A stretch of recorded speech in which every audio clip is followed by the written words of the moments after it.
This will be obvious later, but my mom never told me any of these stories. Edie would have, but Mom didn't like bringing up the past. Though, when we adopted a stray kitten, she was the one who named it Molly. I spent a lot of time in Great-Grandma Edie's room. We got along, and it was a good place to hide from my mom.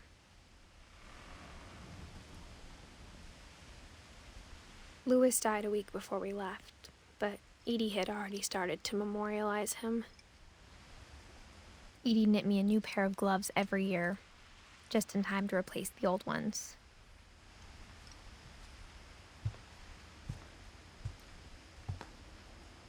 Edie gave a big interview about a mole man living under the Finch house. My mom was furious. I hadn't thought of myself as Edith Jr. for a long, long time.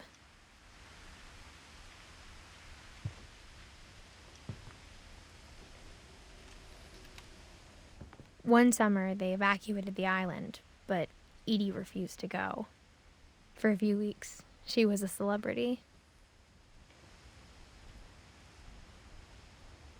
When Edie told people Sven was killed by a dragon, she could also have said he was building a dragon-shaped slide that collapsed.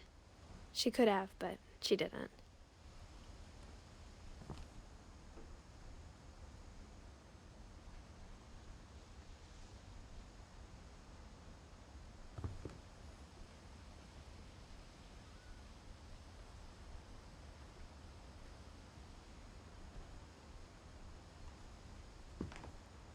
Even in her 90s, sometimes Edie seemed a lot younger than my mother.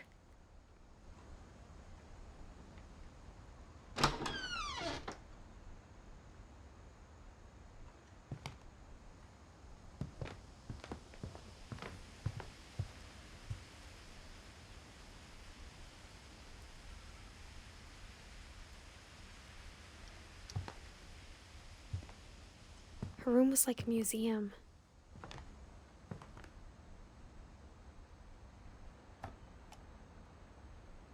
For 500 years, the Finches have been famous throughout Norway for their fortune and misfortune.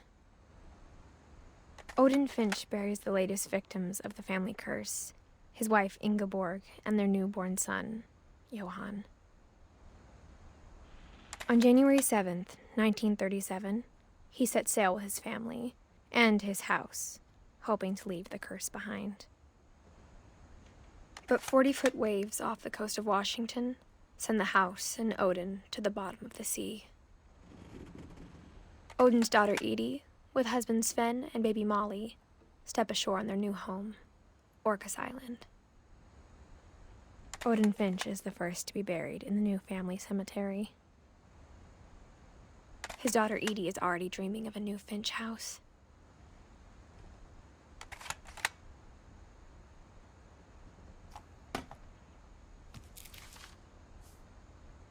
Whatever's wrong with this family, it goes back a long ways.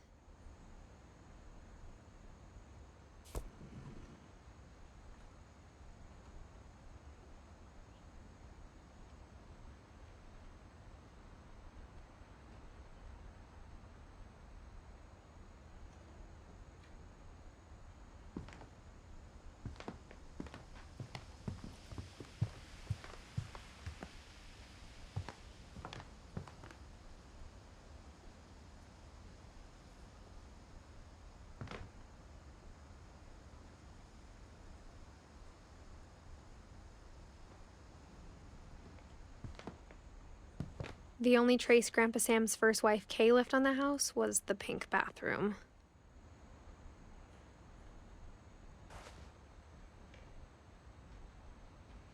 It was a pretty big trace.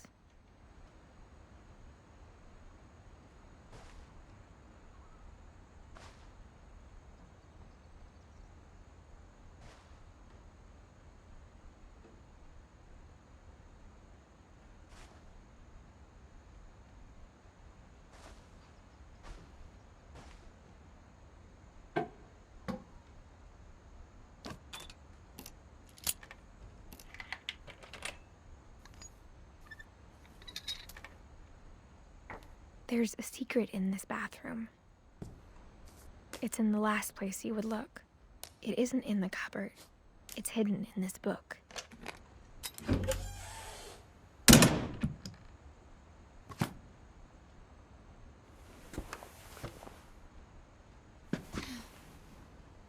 Sven gave Sam an old camera he'd refurbished. He never put it down.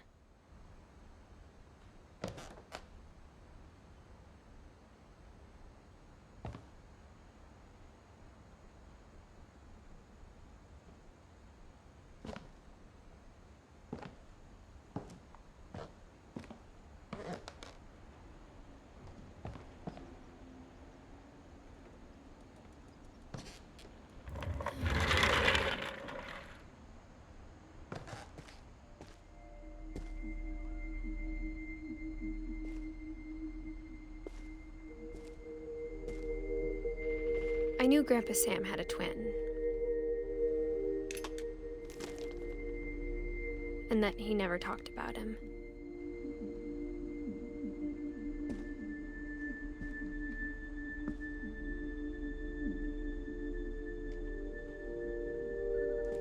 I guess my grandpa didn't like history any more than my mom did.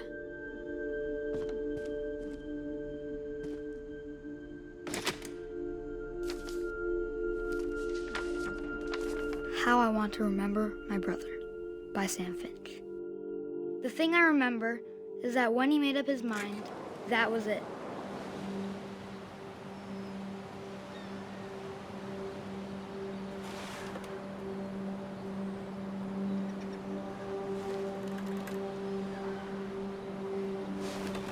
My brother said he'd die before he ate another mushroom, and he did.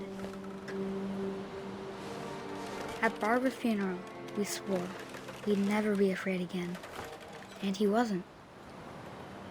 I think Calvin always wanted to fly.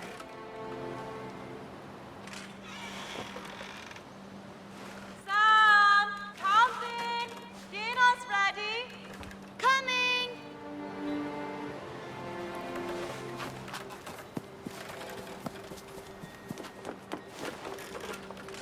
But that day, he finally made up his mind to do it. I told him going around was impossible. Maybe if I hadn't said that. Calvin! I'm not gonna tell you again! Or maybe if the wind hadn't picked up. Then maybe he'd still be here. But I doubt it. I think he'd already made up his mind. That's what I want to remember about my brother.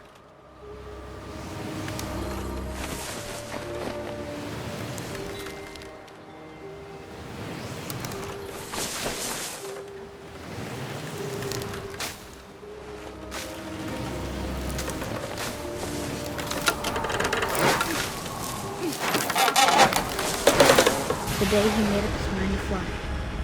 And he did.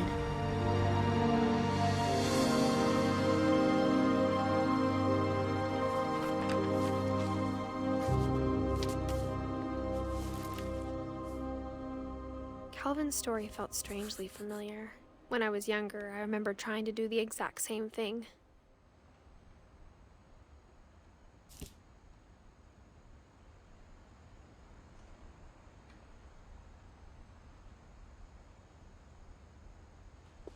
After the funeral, Edie roped off Calvin's half of the room.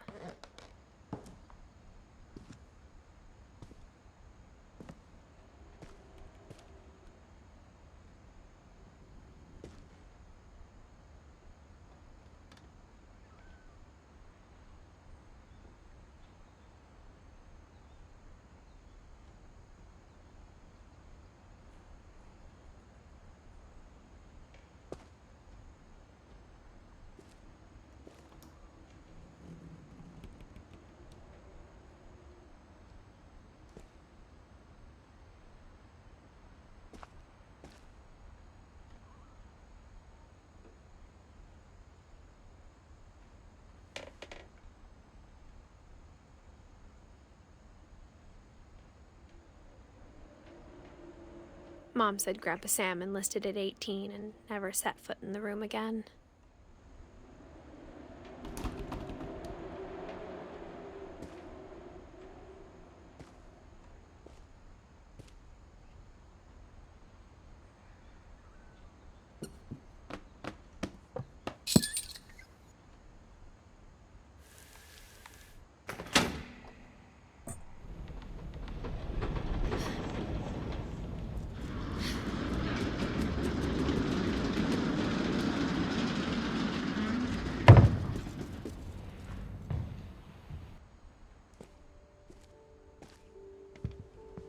The passages were a pretty tight fit. They'd obviously been built for smaller hands and bellies.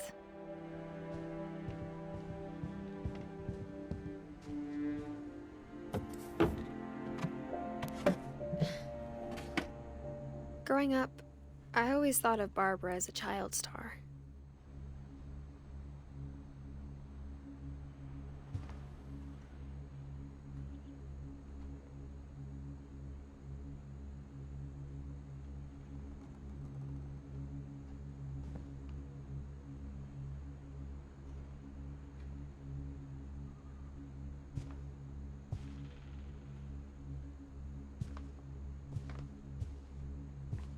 I never thought about how hard it must have been for her afterwards.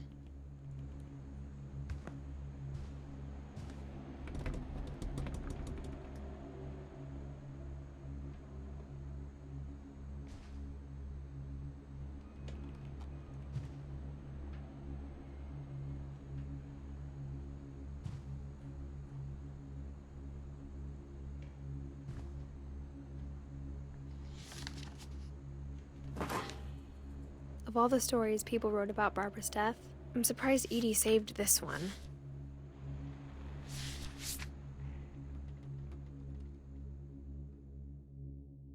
Old Jack here with another ghastly tale inspired by America's most unfortunate family. I'm calling it The Surprise Ending of Barbara Finch. As a child star, Barbara was famous for her scream.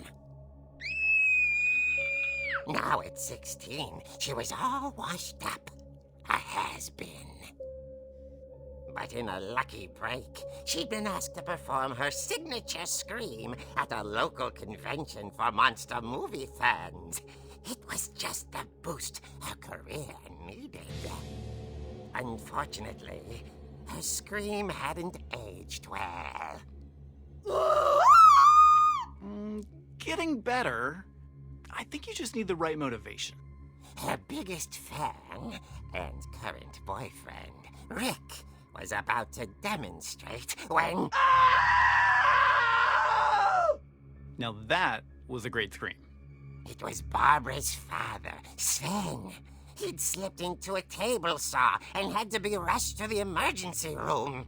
So Barbara got stuck babysitting her youngest brother, Walter.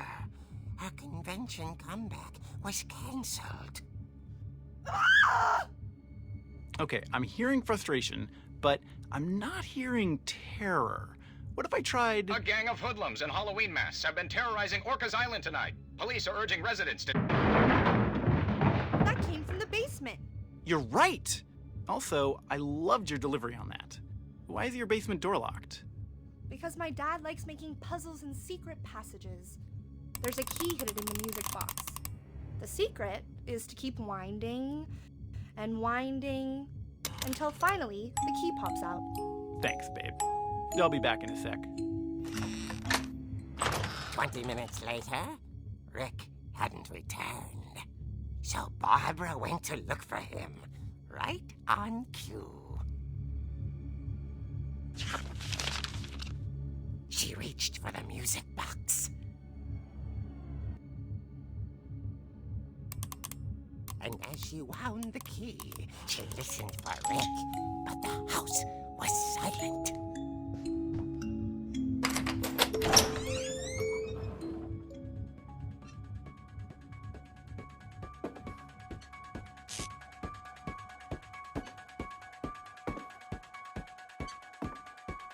found Rick's crutch and imagined the worst.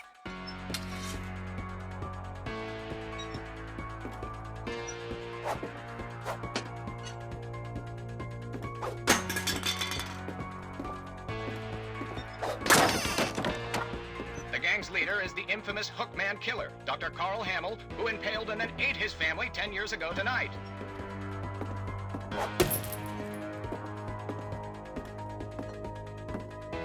The old fridge rattled and grew still. Oh dear! Oh. Rick? Barb, relax. I was just trying to scare you to help you find your scream. Well, I'm not scared, Rick. I'm furious. Then act furious. All I'm getting from you now is that you're hurt and confused and you're... She threw him out, but she kept a little something to remember him by. Barb, have you seen my other crutch? And she was still holding it when she fell asleep watching the late picture show. Hours later... Barbara! Walter, what's going on up there? Ah! Okay, I'm coming up, but if this is a trick, you're dead, Walter.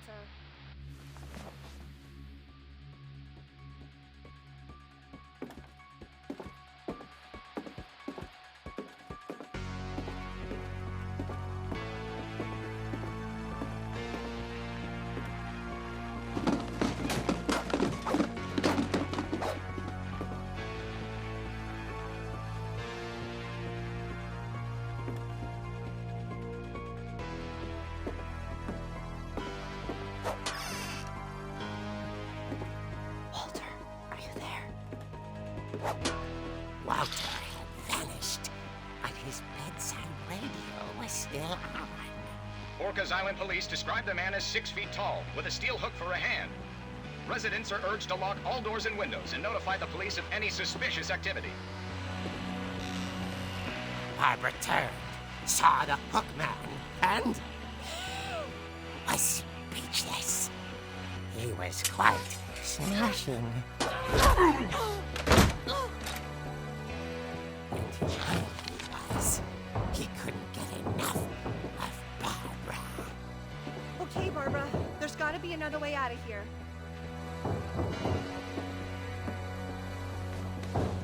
That night, she played her part beautifully.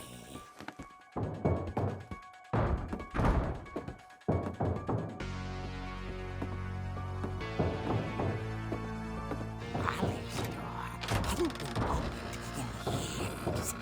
The hinges groaned.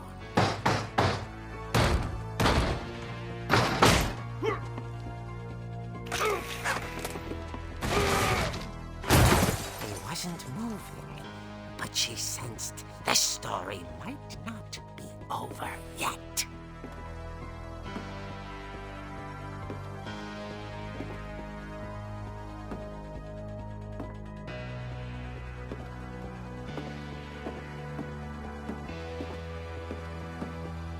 The hookman had vanished. She listened for his breathing, but all she heard was...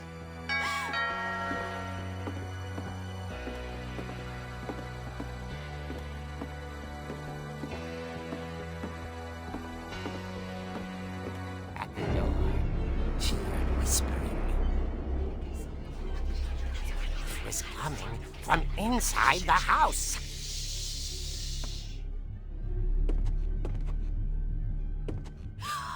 Oh dear.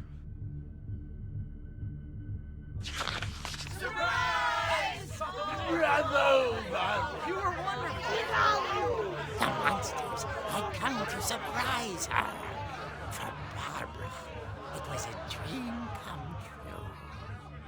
Then she saw what kind of monsters they were, and she realized what was about to happen. She was going to be famous.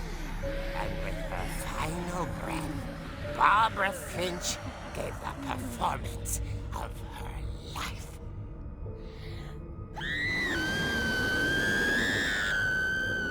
I wasn't there myself, but I hear Barbara was magnificent.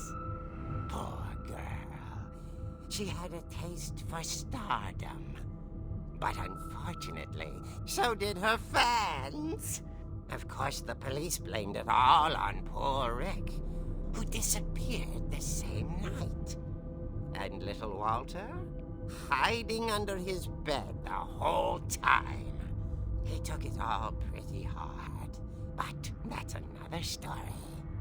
As for Barbara, tucked inside the music box is all they ever found of her. Her ear. Now that's what I call a real eerie tale.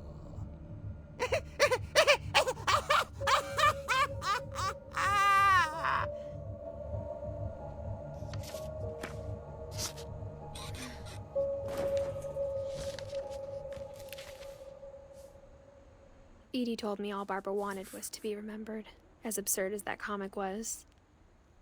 Maybe what Edie saw was a happy ending.